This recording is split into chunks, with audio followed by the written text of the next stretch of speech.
l'idée de la démocratie athénienne, qui souvent se voit opposer l'argument de la taille, en disant, écoutez, vous êtes gentil, mais vous êtes en train de nous décrire un système qui allait bien pour une petite cité archaïque, avec des petits problèmes simples. C'est totalement irréel pour la méga-société, la giga-société moderne, ultra complexe. Vous n'y êtes pas du tout, vous rêvez. Je ne crois pas à ça du tout. D'abord, je pense que sur le plan de la taille, l'élection est extraordinairement mal adaptée à la grande taille. L'élection politique, qui déjà est une supercherie parce qu'elle consiste à abandonner son pouvoir à un représentant, ce qui est dégradant humainement, ce qui est une insulte. Je veux dire, en fait, si on réfléchit, on est complètement dressé à ça depuis qu'on est petit, mais est-ce qu'on a besoin de représentants ? Rousseau tempêtait en disant mais on m'humilie quand on pense même à me représenter, je ne veux pas être représenté, je veux exercer moi-même mes pouvoirs politiques, et ça se défend. Et bon, déjà l'élection c'est dégradant, réduire un citoyen au rang dégradant d'électeur c'est quand même un fait majeur, mais en plus quand c'est à petite échelle, au niveau d'une commune, vous élisez un maire que vous connaissez parce qu'il est proche. Donc on peut imaginer une élection à petite échelle parce qu'on le connaît, on le voit faire, on peut le contrôler, on peut le révoquer, on peut faire du recall. À petite échelle, l'élection, ça tiendrait la route, mais à grande échelle, c'est du foutage de gueule. Forcément, c'est-à-dire que je ne sais pas qui sont mes représentants au niveau national, je ne sais encore moins ce qu'ils sont au niveau européen, et je ne sais pas ce qu'ils font, je ne suis pas capable de vérifier ce qu'ils font, je ne suis pas capable de les surveiller et de les punir s'ils déconnent. Donc, au niveau de la nation ou de l'Europe, et en plus du monde, l'élection, qui repose sur la confiance, qui fait comme si on pouvait faire confiance aux gens, alors que 200 ans d'expériences multiples partout dans le monde montrent que ça ne marche pas quand on fait confiance aux élus. Je ne pense pas tellement aux élus locaux qui sont beaucoup plus fiables et plus proches de nous et moins retors et moins corrompus que les grands élus, les élus à grande échelle, là, les élus nationaux, les élus européens, sauf quand ils sont jeunes, peut-être quand ils commencent, ils sont encore purs, mais la plupart du temps, ils finissent d'abord, ils sont très loin de nous, on ne peut pas les surveiller, on ne peut pas les contrôler. C'est un mauvais système d'élection. Alors que, regardez, le tirage au sort, il fait le pari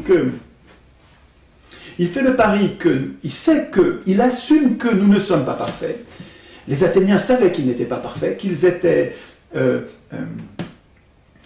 voleurs, menteurs, ils savaient qu'ils pouvaient être corrompus, ils se méfiaient d'eux-mêmes, ils ont dit, puisque c'est comme ça, on va être réaliste et on va tenir compte de cette imperfection, on ne va pas tempêter contre, c'est comme ça, mais par contre, dans nos institutions politiques, on va en tenir compte et on va faire un système dans lequel, d'abord on tire au sort les gens, on leur donne pas longtemps le pouvoir, parce que ça on sait que ça les transforme, ils deviennent dingues et ça les change, et donc ils n'auront pas longtemps, ils n'auront pas le temps de devenir fous. Et puis on va les surveiller, on va les contrôler tout le temps. Donc le système de la démocratie, il repose sur la défiance. Il dit, si on veut garder tous le pouvoir tout le temps, nous tous, nous instituons ça parce que, pour que nous continuions tous à garder le pouvoir tout le temps sans nous faire voler par des voleurs de pouvoir, eh ben, on va donner peu de pouvoir à peu de personnes, surtout pas longtemps et sans renouvellement. Et ça va être à tous les étages. Mais ce système-là, il est bien plus adapté à la grande taille. Imaginez un système de tirage au sort avec le contrôle qu'il y a avec, la reddition des comptes, la révocabilité, les punitions graves quand la reddition des comptes n'a pas donné satisfaction. C'est des jurys de 200 personnes qui faisaient la reddition des comptes. Des jurys de 200 personnes qui évaluaient les tirs au sort pour voir, alors comment vous avez fait, expliquez-nous ce que vous avez fait, pourquoi vous l'avez fait, et ça durait quelquefois 1 an la reddition des comptes. Ça rigolait pas, hein. Il fallait qu'ils rendent des comptes, les tirés au sort. Eh bien, quand vous avez un système qui institue la défiance, qui organise la surveillance, qui organise les punitions, intrinsèquement dans sa moelle, dans son génome, la démocratie elle est organisée comme ça, c'est bien plus adapté à la grande taille. Là, moi, si je sais que le système est organisé où on tire au sort les gens au niveau européen ou même au niveau mondial, mais que je sais qu'en même temps, il y a des tirés au sort qui contrôlent les tirés au sort, et à tous les étages, et que moi, à tout moment, je peux les regarder, et je peux protester en disant ça déconne, là, il y a les tirés au sort qui ont triché. Une transparence. Absolument, une transparence, et puis vraiment un contrôle à tous les étages. C'est-à-dire qu'au lieu de faire confiance à cette espèce de mythe idéaliste de l'élection, et qui est le cœur du gouvernement représentatif. Et je ne parle pas de démocratie.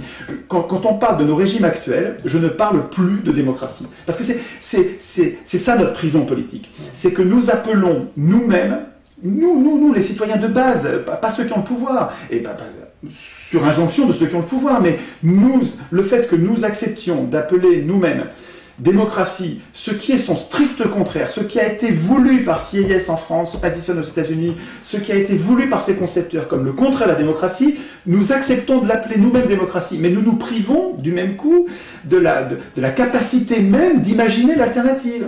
Puisque on voudrait la démocratie, mais vous l'avez déjà, on est comme dans une glu intellectuelle parce qu'on s'est fait voler le mot démocratie. Mais il ne tient qu'à nous, comme on le fait là, de remettre à plat la définition, le concept de démocratie. Qu'est-ce que c'est? Et comment s'appelle notre régime actuel, puisque ça n'est pas la démocratie? Ça s'appelle le gouvernement représentatif. Et ça s'est longtemps appelé le gouvernement représentatif.